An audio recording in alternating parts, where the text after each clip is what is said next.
Hello, I'm Carl Torg.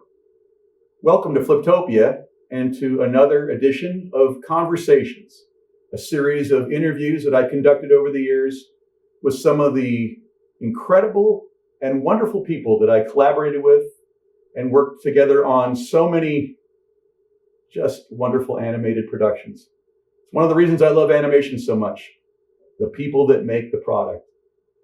Tonight, it's a special honor to share my interview with my very good friend and mentor, Mr. Joe Barbera, who with Bill Hanna created Hanna-Barbera Productions, home of so many of the great legendary animation characters: Yogi Bear, Huckleberry Hound, Johnny Quest, Flintstones, Jetsons, Top Cat, Scooby Doo, Hong Kong Phooey, Inchai Private Eye, the list goes on and on and on. Guys, the whole studio was an amazing melting pot of talent. And before that, of course, Joe and Bill collaborated on creating and directing and producing Tom and Jerry for MGM. They were spectacular people. I didn't know Bill that well. However, I worked with Joe on the first original Tom and Jerry cartoon in 30 years.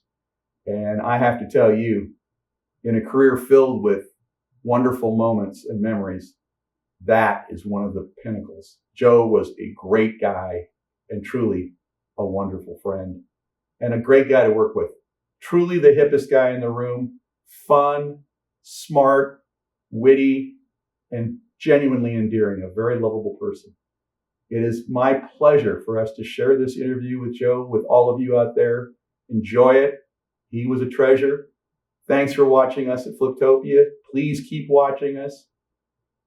It's all about making you smile. Turn that frown upside down and smile. You're watching Fliptopia. It's a state of mind. Thank you so much for joining us. Goodbye. But at the age of 4 years old, my mother moved us out of New York to Brooklyn, which gave me some of the happiest days of my life.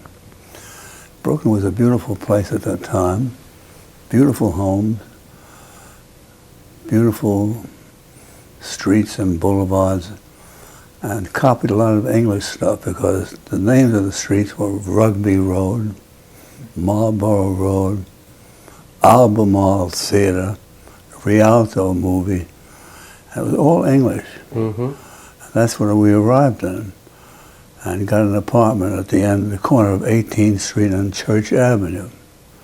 And what happened was one day it was raining like mad, and I was lying on the floor with a pad, and I saw a picture of a dog chasing a kitten, a puppy chasing a kitten. Something kind of fascinated me about it.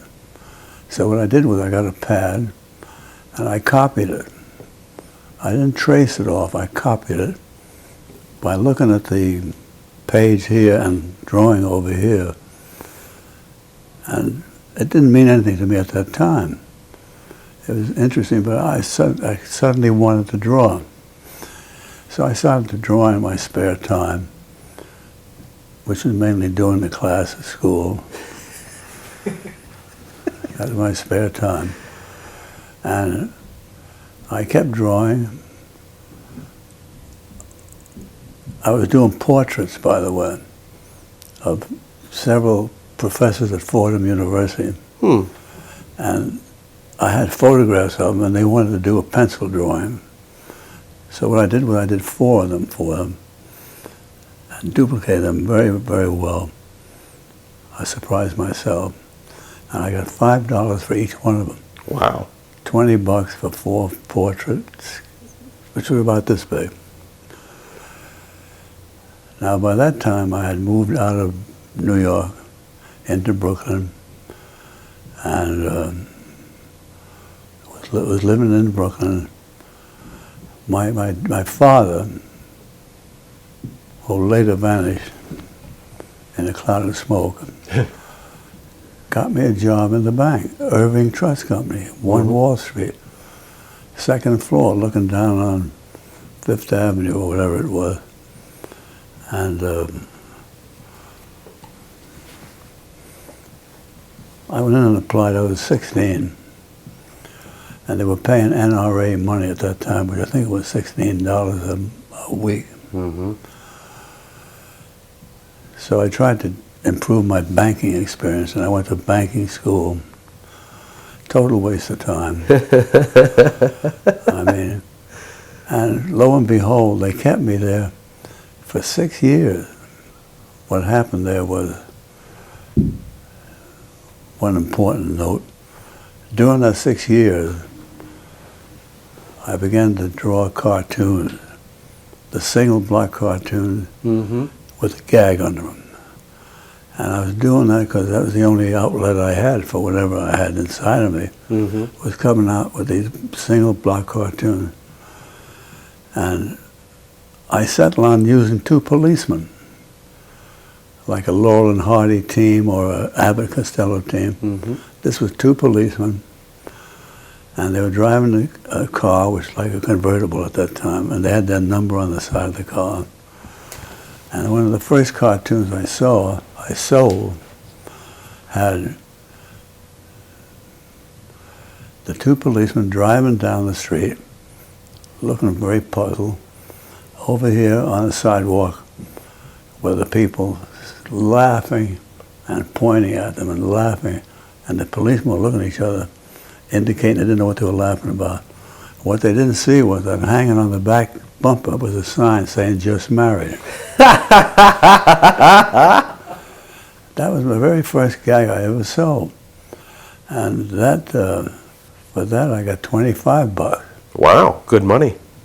I went home one night after work, and my mother was standing there with an envelope. She gave it to me. It was a large envelope. Opened it up. Here was a check that folded. I never saw that before either. The check that folded. You know. I didn't know what the heck it was about. Anyway, I went home and showed it to my mother.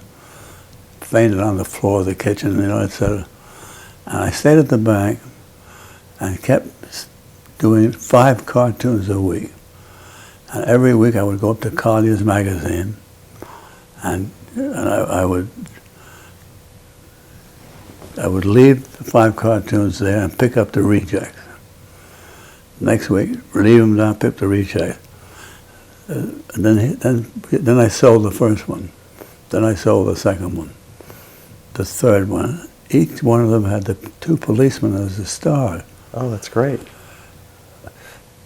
And sold the 4th one, about which time I got fired.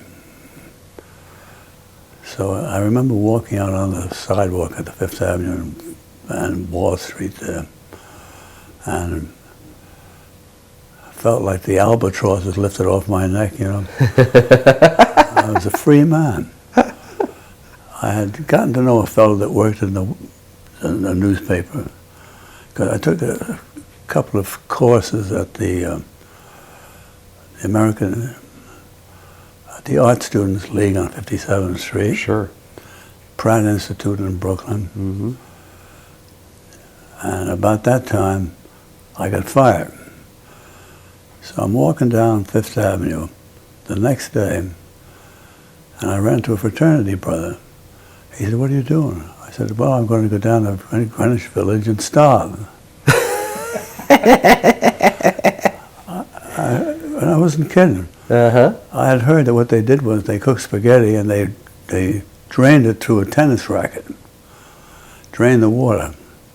Then put the spaghetti somewhere like that. So I'm walking, and this fellow said to me, "Why don't you go across the street? They're starting an animation studio over there. Tell them you're an animator." I said to myself, "What's an animator?" I never animated anything in my life. Anyway, the next day I arrived at the company. It was called Van Buren Productions. Yeah. I arrived there with 4 cartoons under my arm, printed in a magazine. Collier's magazine, bought 4 of them by that time. And I went into this place, and something must have got them over there. When I walked in with these 4 magazines, they the guy that was talking to me said, just wait a minute. And he left, and he came back, and he got me, took me in to see the head guy, who was a guy from Disney called Gillette. Gillette was his last name. He was an animator or something at Disney. Wow. And I went back in, and he looked at me, sitting in a chair behind the desk. He had a shiny head, and he's glaring, his eyes are glittering. I said, holy Moses, what's going on here? He said, he just looked at me, and looked at me, and looked at me. All of it, he said, how much do you want? I said, I was getting 27, I think. And I said, $30 a week. He said, we'll let you know. So he left, and I left. And they called me the next day and hired me. Wow. For 30. Now, I'm an animator, and an in-betweener, if you know what that is. Cleanup man. I didn't know what they were talking about. But in 6 months, by every single weekend, every single night, I would be practicing animation. I would make up something to animate. And I did that for 6 months, and then all of a sudden I got another raise. No, I was made an animator. It actually took 6 months to become an animator. But even at that time, I was fascinated by storyboard. Uh-huh. So I went home and I did a whole storyboard by myself. Never having done one before, with a character called Kiko the Kangaroo. Heaven help us, you know. The character was terrible. My storyboard was okay, because next thing I know, they made me a regular storyboard man. Oh, wow. So, but you were pounding away at it all the time. Single cartoons, run up there, and I'll tell you how it was. When you sold a cartoon to Colliers, I was at Wall Street, you'd watch the clock. They were very tough on it. I'm telling you, the people in the bank, they were mean. And all of a sudden it went click, lunchtime. Run down the hall, run down the stairs, come out at the Wall Street subway station, get on the express, up to 15th Street or 14th Street, up to 34th Street, get off at Park Avenue, which was underneath the big train station up there. Run across the interior of Grand Central. Come out on Park Avenue, run in there, get on an elevator, go up to a floor, walk into this room, leave the car, 5 new cartoons, pick up the new one, run down, get back in the subway again, zip down to Wall Street. That would take 1 hour. Jeez. And all that kept you going was the hope of selling another one. Absolutely. Like Yeah. but when I became an animator, then I just quit that. I didn't have time to do those cartoons at night. So what happened was that I spent some time with the Paul Terry studio. Paul Terry studio made Kiko the Kangaroo and whatever else they made. But they were there for production, not for quality, as far as I could see. So this would be Paul Terry of Terry Tunes? Paul Terry. Right. Now, right in the middle of that, by coincidence, one of the fellows that was an animator there knew a guy at Disney's out on the coast. Really? And Disney, that we found out, was looking for people, not Disney, MGM, Ah. was looking for people to start a cartoon studio with. So I'm sitting there, and they made me an offer. Based on a very short experience, they made me an offer to come out to the coast. So I had a girlfriend. Mm-hmm. I had a new car. I had just indebted myself to. It was a 1936 Ford Roadster. Wow. Possibly the neatest car you could ever own. An 8-cylinder car. If I had just kept it, I could have it today. It'd be worth a fortune. But I didn't. I sold it. Not yet. No, I'm still in New York. Uh-huh. I got an offer to come to California and become part of the animation studio at MGM. Wow. So I was dragging my feet, hesitating about it, and payday came. No, before that, I met Paul Terry, who was the head of the studio, at the water fountain.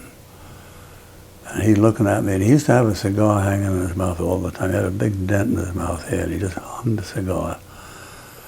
And he said to me at the corner of his mouth, he says, "I'm taking care of you." And he was tapping the cigar, and I said to myself, what does he mean by that? Taking care of me? Oops. Are you going to rub me out or what? So anyway, the next day was the day they gave out the check. So here, payroll does it. He's walking down this aisle and he leans over. The accountant of the company leans over and gives me a check.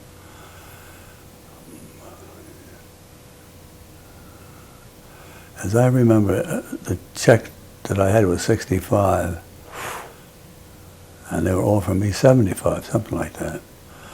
In the meantime, the company out in California would pay $87.50 a week or a month, I forget what it was, if I would come to California. So now I'm thinking to myself, geez, I got a girlfriend, I just got this new car. It was a used car, but it was practically brand new. And what should I do? And just as I was doing it, this big arm came in and grabbed the check, pulled it back like that. It was the accountant. And he disappeared. He said, made a mistake, and he disappeared. Then he came right back again and gave me another check. And he had cut a $10 raise that they gave me. He cut it down to $5, to $5 raise. So instead of, let's say, getting 75, I was getting 70. Well, once they did that, my mind went click, and I left the next day. The next day? Drive to California. Wow. And that was the first time you'd ever been out of New York City? First time I've been out of what? Out of Brooklyn or out of New York? That was your first time First time. Wow. So you just started driving off across the country? Yeah, I got a guy. No, I got a kid that wanted to go to California, and he just drove out with me. Oh, wow. And we just drove for about 4 days. Uh-huh. And arrived in Culver City. Arrived in downtown LA, which is about the most discouraging place in the world. I mean, there was nothing in downtown LA except orange trees. And arrived at a little hotel, which is still there, where most of the people that went to California went to this hotel called the Mark Twain Hotel. Uh-huh. Okay. $10 a week, which gave you a bed and maid service. That's about all. And then the next day you would drive over to Culver City, which was very depressing in those days. Uh-huh. And we'd sit around and talk about California and where they came from and whatever was going on. So there was, I guess I was around $75 by that time. And what was happening was that it's the usual mistake somebody makes or companies make. They open up a new business and they put somebody in that's recommended by somebody or whatever who has no experience at all with the business, and the net result is disaster. Mm-hmm. So actually the studio, our studio, which was over in Culver City, I mean, by the time you drove from, let's say, Hollywood to Culver City, it's just downhill all the way. And all the fog and mist and all the stuff was in Culver City. Your hair was wet if you had a convertible, so you stopped using the convertible. And things got worse. When I say worse, from bad to worse. And the material that was being dreamed up was not working or impressing anybody. So right about the middle of that, Bill Hanna he was one of the employees there who worked as a director or a storyman or whatever what was assigned. Mm-hmm. I was assigned as an animator and a storyman, and started doing a lot of sketching myself, which I had never done before. And what happened there is that as they moved men around and personnel around, Bill and I ended up in a room alone. And we're sitting back like that, just like we're doing right here. And I said, why don't we do a cartoon of our own? Well, we're sitting here doing nothing. Let's do one of our own. And we settled on a cat and a mouse, upon which everybody poo-pooed the idea. Anybody can do a cat and a mouse, and it's an old stuff, and everyone's done it before. And Terry Toon was doing 8,000. He'd do a cat and a mouse cartoon, and it'd be a repeat of a bunch of mice chasing a cat, and the cat is shooting them with machine guns, and all this kind of bad taste. Yep. And just about that time, as we were about sinking,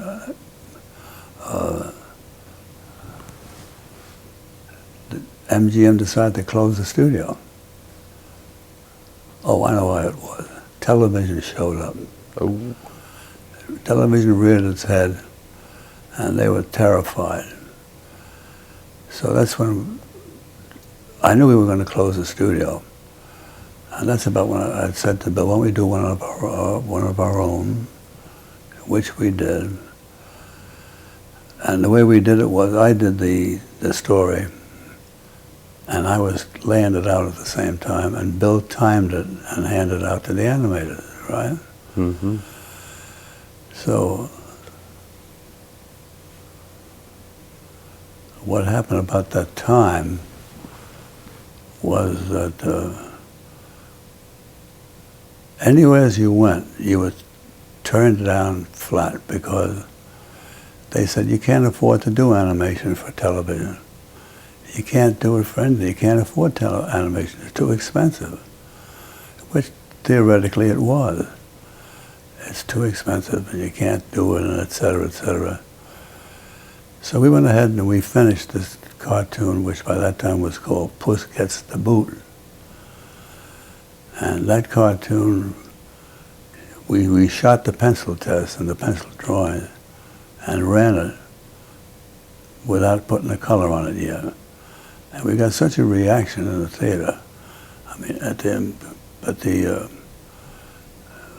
studio, we ran it in black and white, pencil drawing, and it got roaring laughs. They were on the floor laughing at it.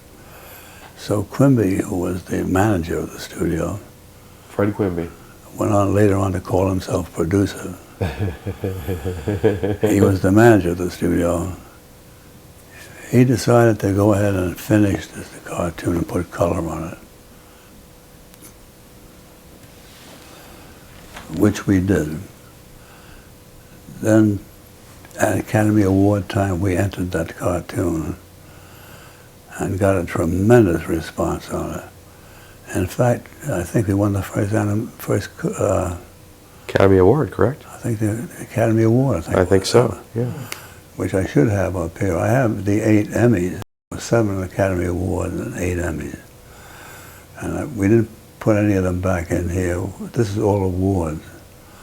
I have like 247 of them. Now, were you able to keep the Academy Award, or did that go to Quimby? No, he took them. Jeez.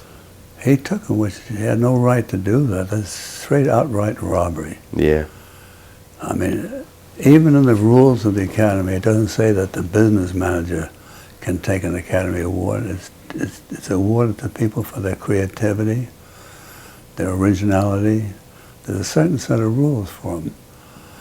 And we didn't know anything about the strategy or how they did it. It comes to Academy Award night, and we went there, Bill and I, and it comes to the Academy Award nomination, and up walks Quimby and takes it. No. You didn't get to go on stage? Not even on stage, not even to give you a dinner or an after-show dinner. It finally ended up that Bill and I decided to give a dinner, a small dinner, And while we were doing it, Quimby decided to take the check for the dinner. And he never acknowledged anything. I mean, now, can you imagine winning 7 of them and not being able to go up and take it and have someone taking the credit for it? It was an outright robbery. Yeah, it had to be heartbreaking. Oh, man. Yeah, yeah. I mean, we actually won, without any question, 7 Academy Awards, 9 nominations, and 8 Emmys, all in about this first year. Tom and Jerry kept us. We did Tom and Jerry for 20 years. 20 years. 20 years, that's all we did. 127 episodes, right? Well, we did maybe Shorts. We did a Tom and Jerry, we did it for 20 years, and then they closed that down. How'd they close it down? They closed it down. Why did they close it down? I mean, the cartoons were obviously generating a lot of publicity and income, so what, were they just tired of doing cartoons financially? They couldn't handle it? What? Yeah, why in the hell did they do that? Well, what happened was that MGM, I remember, MGM got out of the business. Ah. MGM closed down the studio, and Bill and I, well, we were in Culver City at that time. Bill and I went over, started looking for space, and we ended up almost immediately at the Charlie Chaplin studio on La Brea. You know where that is? Yes.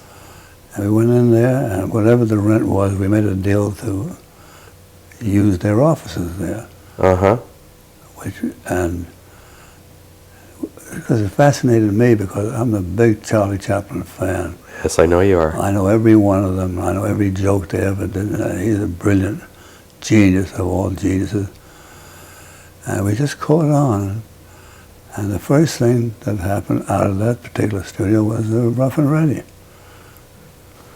Were you worried about your future when you started the studio, or did you have confidence that you'd be able to succeed? Well, I tell you, you're too busy worrying Uh-huh. to have confidence. Sure. But the thing was is that somehow or other we got involved with an advertising agency who were looking for stuff for the Kellogg's people at that time. Mm-hmm. And we had already done Rough and Ready, and we were about to go out of business there. So what happened was that an agency and a producer in New York was doing a children's show, and he needed 5 more minutes, and he had heard that Rough and Ready was 5-minute cartoon. Ah. So he made a deal to take the Rough and Ready. I think there were 13 of them. So that's what kept us going. We started with that. By the time we finished that job, we were on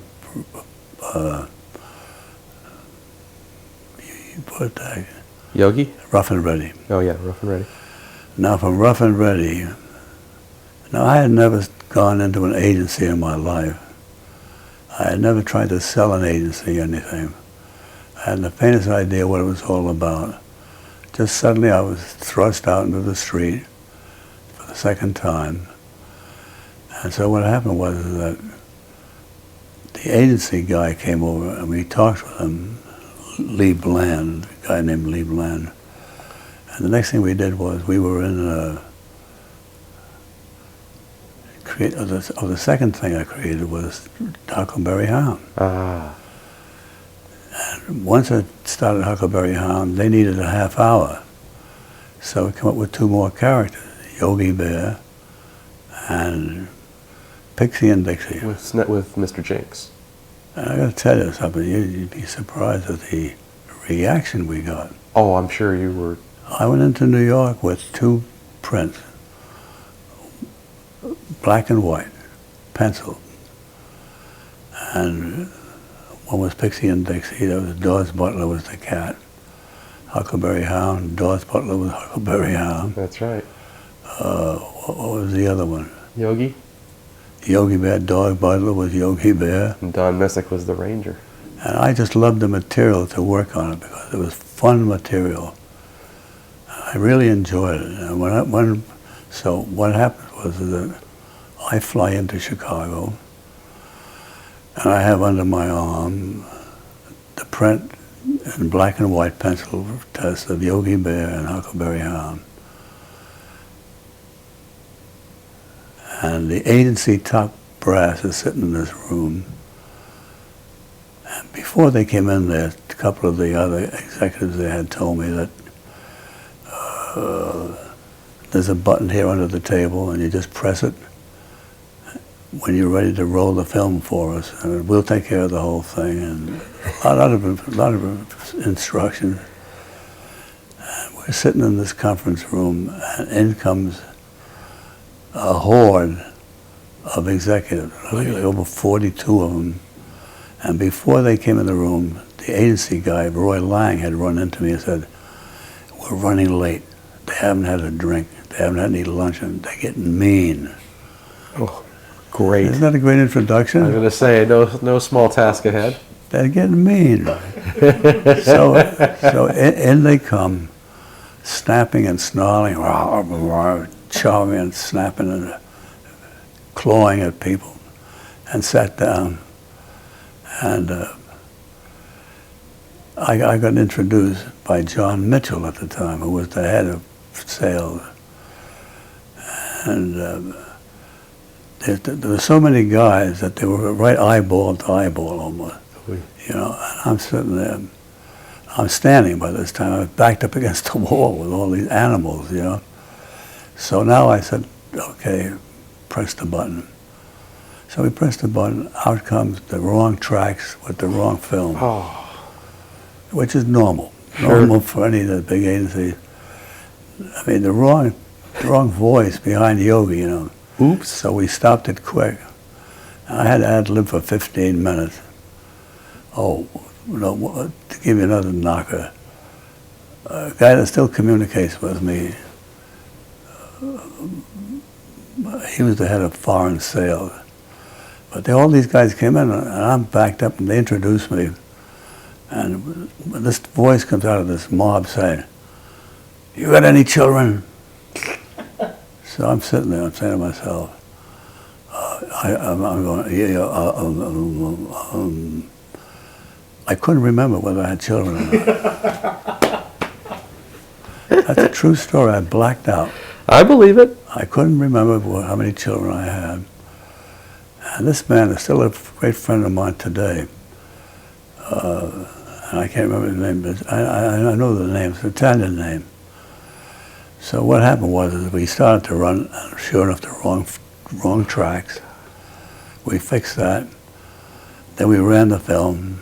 I went back to the hotel in Chicago, and the phone rings, and this guy says, Joey says, "Go out and get a bottle of champagne and celebrate you sold the show." Wow. Now that actually went into three sets of characters. Uh-huh. Then, at the same time, suddenly they called me one day and they said, "We're having trouble filling a spot. We need another show. Can you help us?" So I went click, click, click. And I said, "Well, why don't we do Yogi Bear?" Which they bought. So that was the second show we had. Because Yogi Bear spawned Quick Draw, I think, and something else. Yeah.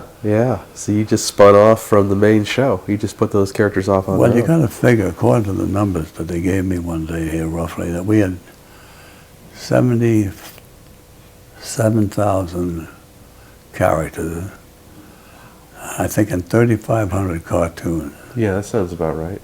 Yeah. That's not counting everything, but pretty much. Did you feel any sense of gratification with the success of Yogi and Huck and Pixie and Dixie? The fact that they were on all the Kellogg's cereal boxes, that kids all across the country were inundated with that? But for instance now, the first show we did was Huckleberry Hound, right? Uh-huh. And we won the Academy Award with it. Oh, the Emmy, I'm The sorry. Emmy, yeah. We won the Emmy. And you got to receive that, correct?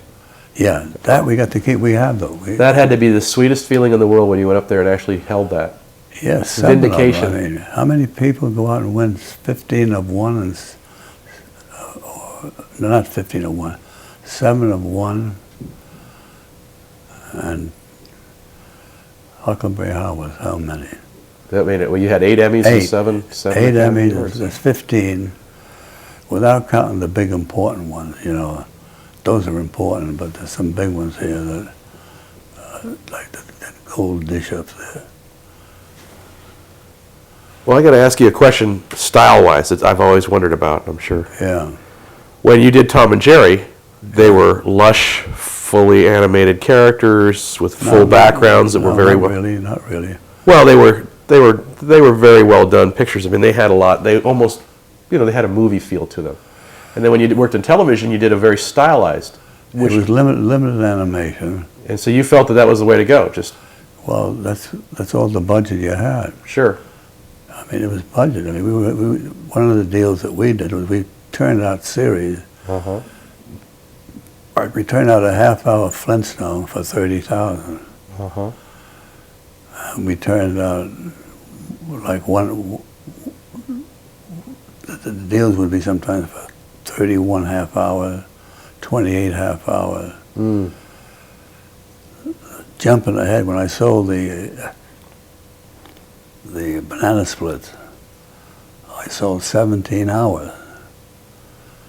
That was a mix of live action and animation. That's and right.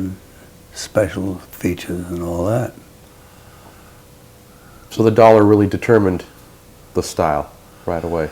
Oh yeah. Absolutely. Well, I was going to say, but we proved that if you had the good material and presented it right, that you didn't have to spend $40,000 or $60,000, whatever it was. Oh, by all means. No, I think that those cartoons are beautiful. I mean, they're well, so we got beautifully just as drawn. many laughs as if they were done with all that over-animated stuff. And did your Chaplin influence play into that, do you think? My what? Your love of Chaplin, did that play into your... Absolutely. Well, as you can see, Tom and Jerry was without voices. That's right. Silent cartoon. And everything they did was in pantomime. But I loved the material. And, like, for instance, if I would get an idea, like we had a guy that had a title, Bowling Alley Cat. That's all he contributed to. After 6 months of contributing, this is all that came up. So we went ahead and did the cartoon. As I say we, it's me. We didn't have a story department. And what happened was, when I got the idea to make Bowling Alley Cat as a cartoon, I would just go right to work on it. We didn't have any meetings, we didn't have any committees, we didn't have any groups, any of that, where they rip your material apart without improving it at all. And for instance, we had, like, when you get Puss in Boots, that's just a title. But the idea was that way. The idea was pretty simple. Tom is told that if anything else breaks, he's out. See, the show starts with the chase and they break something. And he says, if there's any more breaking around here, you're OWT out. So now the mouse hears that. And from then on, there's a bunch of gags where he almost has the mouse, but the mouse has this glass and he holds it over the edge of a table or something like that. And there's a bunch of those quick gags like that, and the people were roaring. Gag after gag. And Yogi turned out to be more of a personality guy. He had lines that were funny, and a certain way of delivering them that was funny. So you had Puss in Boot, which was a strict chase, very chase, big chase stuff, with a surprise gag. Oh, and the Pixie and Dixie were great. Yeah. And remember now, this was that many years ago. The first cartoon we did with Pixie and Dixie had martial arts. Nobody was doing that. That's right, that's right. Nobody had that. Hishi, ha! Yeah, well, it was at the very beginning of the picture. The mice are getting chased by the cat, and they duck into a hole and escape for the time being, but they're fed up with it, so they get the yellow pages, and they look up cats or whatever it was. I said, are you bothered by a cat? If so, call Judo Jack, and he'll take care of it, you know what I mean? So there's a knock on the door, and it's this little mouse, half the size of Tom and Jerry, or Jerry. Pixie and Dixie. And they bow, and then he turns around and walks over. He walks out, and he walks right past the cat who's leaning against the wall. And the cat looks surprised, looks at him walking by. Hey, like hold up there.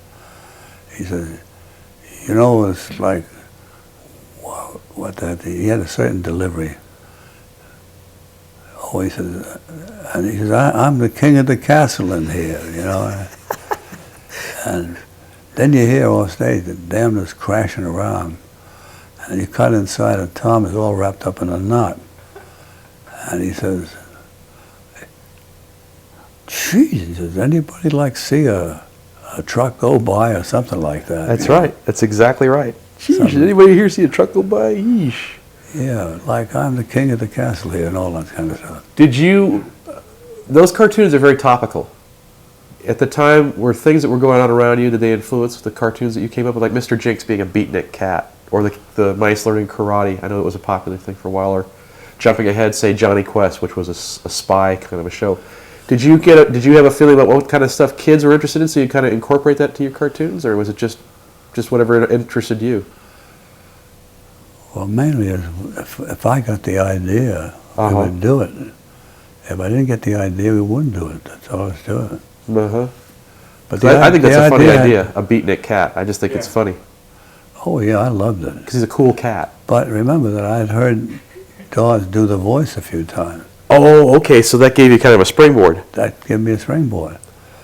Like you two Mises, he says, I hate Mises to pieces. It became a kind of a signal, or oh, yeah. I hate Mises to pieces. Oh. And he yelled it out loud. Well, how do we stand here? Well, we're doing very well. When you were coming up with a cartoon, do you hear the voices of the characters? I kind of am looking for something, but I don't know. Like Yogi, for instance. Yogi's such a unique... he's terrific. Yeah. Did you hear that voice when you were... No, I didn't hear it until I heard it. When Dawes would do a voice, and I would hear it, like he'd do like 9 different kinds of southern voices. I would take one of them. Then you'd have to do the material to it, you know. Were you involved in the music on those shows? Oh, yeah. Because it's a complete package. I mean, obviously there's a lot of thought put into the style, the voices, Bill the music. actually was the music man. But actually, if I would have to write the music stuff into the story. Because I would get an idea from music and all that, and dancing, and I would do the dancing and show Bill the steps and stuff like that. Then he would go ahead and we would call the music man in and tell him what we were looking for. And once he got the idea, then he would go off and try to write a tune or whatever. Wow. Each job was particular, was special. What about the names of the characters? Did you come up with the names? Like most of the time. That was part of the story thing. And sometimes a name of a like Bowling Alley Cat inspired a story, which then also inspired Cue Ball Cat. Inspired. You had to have those kind of ideas. So what made you come up with the Jetsons? Well, that was pretty simple. We had the Flintstones, and that was a tough deal to get that name.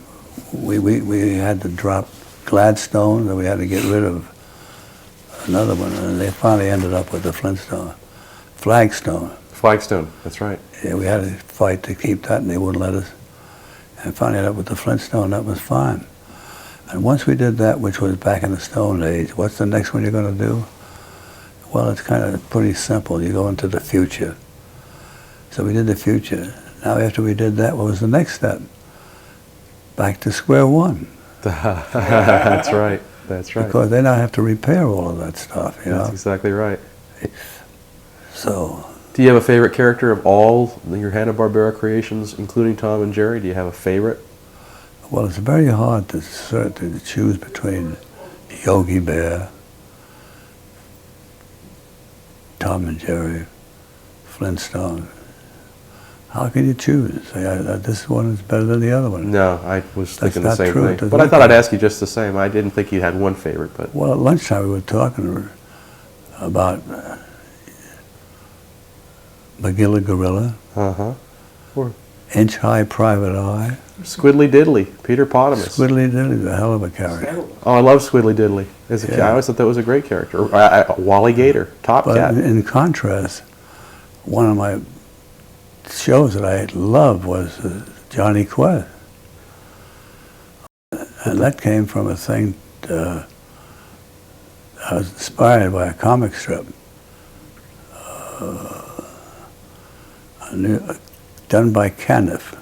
The artist was Oh, Caniff. Milton Caniff, yeah, yeah. And he did, Steve Canyon. Canyon. Yeah. That's the one. Terry and the Pirates, yeah. Terry and the Pirates, that's what inspired me. I loved that.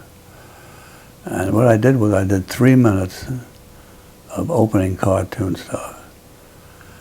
I just went to New York with the 3 minutes and blew the agency out of the water. Did you have that title track in there, that music? Was it? You know that terrific music it has? Oh. White Dun, Curtain. dun, dun, dun, dun, dun, Da-da-da-da-da. Yeah, it's fantastic. It's fantastic. Yeah. It really gets your attention right away. Oh, what's Yeah. this? So you and Bill are obviously very successful. Hanna-Barbera is the fruit of your dreams. You have a giant studio over on Cahuenga. You're employing hundreds of people. Was it everything that you thought it would be? Well, it's very hard that anyone would imagine that you can move from 0 to the top of the line, even in that length of time. But in my particular case, for instance, I think the thing that helped more than anything else was that I didn't run into the roadblocks, and you do creative stuff. There always seems to be 6, 7, or 8 people involved that don't know anything about it. And they're the leaders of the studio, or the head of the studio, or the head of the agency, whatever it is. They're the ones you have to listen to. And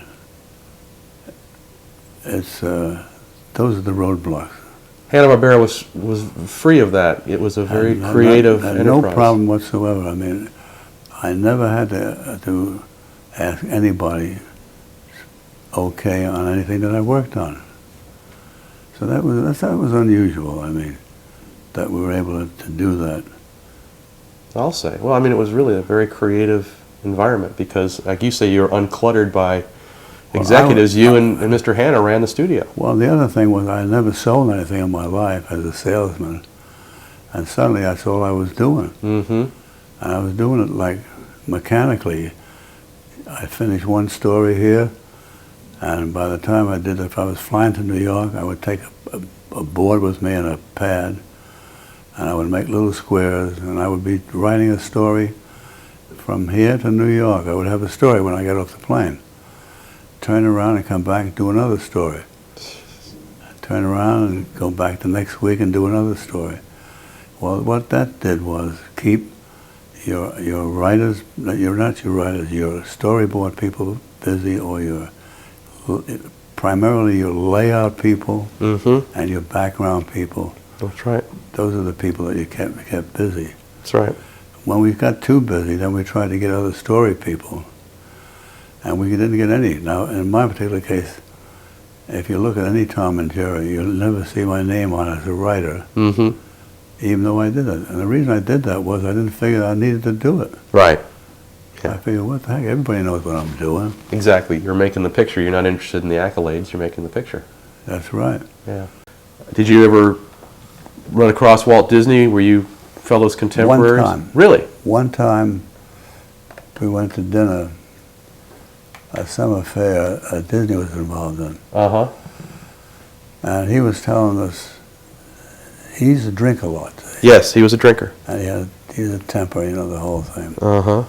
But before dinner, we were sitting there, standing actually, with drink in hand and talking about, thank you very much, talking about the business.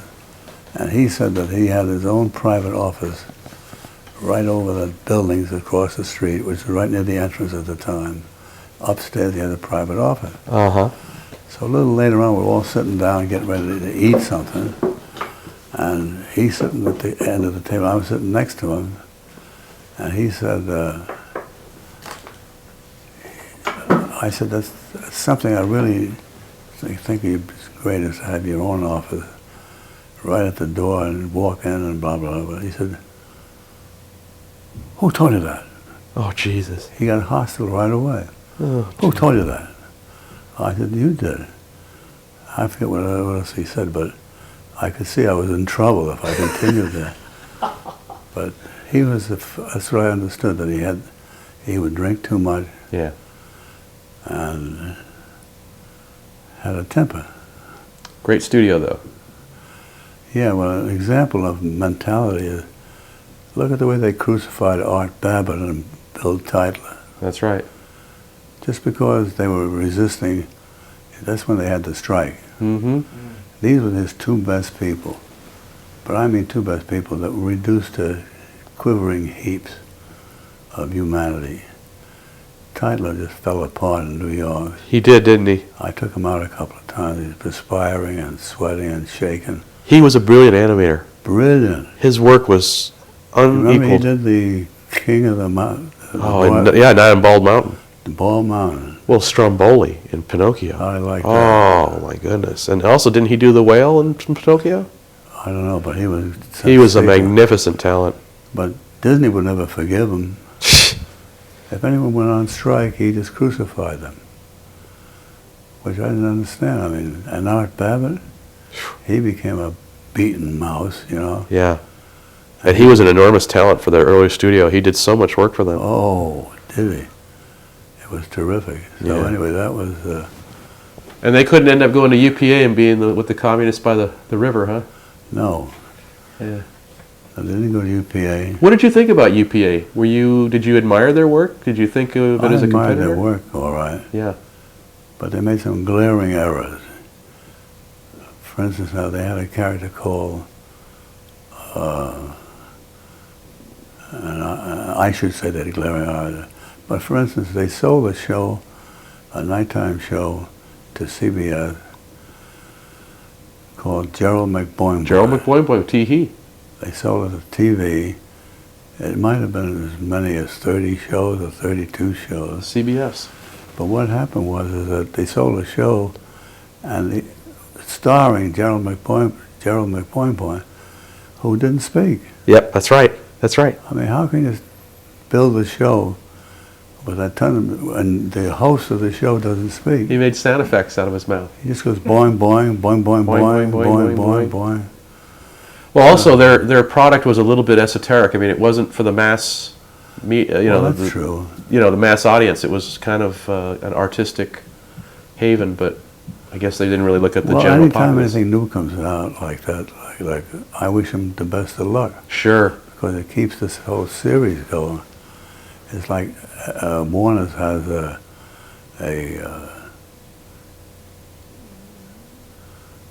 what the heck? It's that martial arts character. Oh. They're working on it right now. Jackie Chan? No, we did the Chan Clan. The Amazing Chan Clan. Da-da-da-da-da-da-da. Yeah, we did that. But then we had people come in and stop us from using the Japanese voices. Yeah, it was too stereotypical, I guess. Something like that. So when people say, well, why do you think it is behind them loving the characters this many years later and all that? I said, the stories. Uh-huh. Well, you must feel genuinely blessed to have had the life you've lived so far and to have worked with so many people and to have known so many wonderfully talented people like Walter Lantz and Chuck Jones. I think I have a Walter Lantz piece of work hanging here somewhere. It's right over there over your shoulder. Chuck Jones, that's right. I mean, you must really, do you wake up in the morning and think, Jesus, how lucky I am? Well, I wish it was that easy. When I wake up in the morning now, all I can think of is I got to finish that storyboard. What do you think is behind them loving the characters this many years later and all that? I said the stories. Uh-huh. As far as I'm concerned, it was the stories that I mean, for instance now, if you see a Disney picture and you see fields of grain waving in the wind, and you animate all of them, you know what I mean? You can sit there and say, look at this, isn't that fantastic? But it doesn't mean anything to the audience. What's it mean to the story? It doesn't mean a damn thing. It's a windy day. And that's what the heck was And happening. the lawn needs to be cut. Well, Disney priced himself out of the market Yeah. by over-animating everything. Well, don't you think that's the whole thing with animation today, is that it's gotten so complex instead of returning to its roots and staying simple? Isn't that what really successful animation is? It's a simple idea. It's a basic idea. That's right. And there's no frills or any doilies or lace on it. You're just going to give the picture. Well, right now they're over-animating this new thing they're pushing, that Sigrid and Froy or whatever. No, the new Disney thing. Oh, Lee? Lilo and Stitch. They're over-animating that.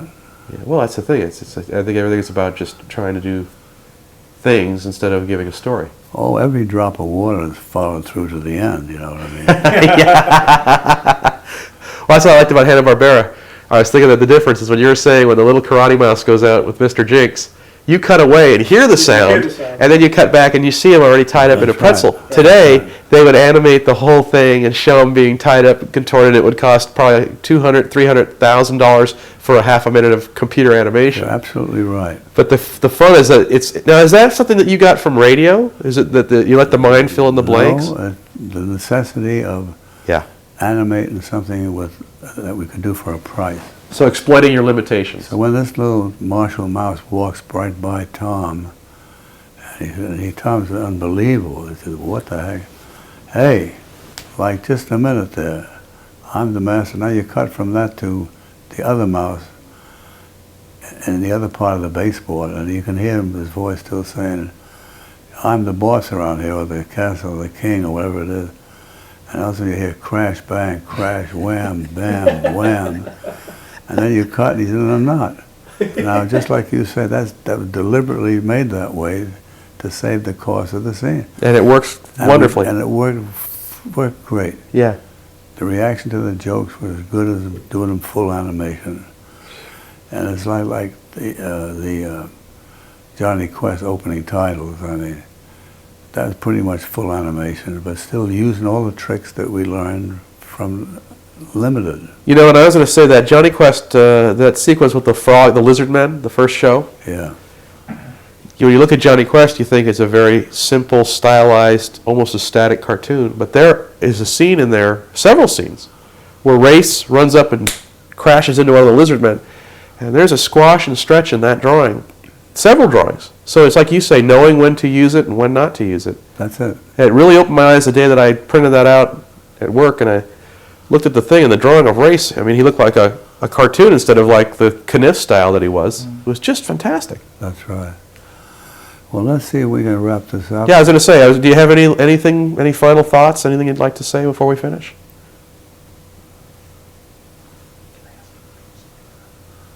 Yeah, what studio is this? This is Van Buren. That's it, Van Buren. Let's go down to You Fifth. know what Van Buren was doing when I worked there for a few minutes in animation? What were they doing? They were doing remember there was an animal hunter called Buck? Buck? Buck was the name of it. There were some movies made with the African, Simba. Oh, okay. Yeah. I think it was called that. And they also were doing the Charlie Chaplin black and white cartoon. I was going to say, didn't they do some kind of Chaplin cartoon? Yeah. Yes, they did. Yeah. Jesus. And they were right on 729 7th Avenue in the United Artists Building. Oh. And across the street was Fleischer. Boy, that was a great studio. Popeyes were fantastic. Yeah, the Popeyes. With the 3D backgrounds. Those are When wonderful. they hired me, I forgot that one incident. I went by that. I met an artist at school at Pratt Institute, and his teacher got me an introduction to a guy named Willard Bowski, Oh, yeah. who was an animator. Yeah, he was a big-time animator at Fleischer's. He was a big-time animator at Fleischer. And when the war broke out, he signed up, and he had this great uniform, and he showed up and said goodbye, and he left. When he arrived in Paris and was killed the same day. Oh, boy. That was the end of Mr. Bowski. Adios, amigo. Adios, he said it. Hey, vey. All right, well, listen, I'm gonna thank you again. I really do appreciate you taking the time to reminisce with Well, me if you and need to pick share up your anything, life. let me know. You're the best. All right, let me turn this off.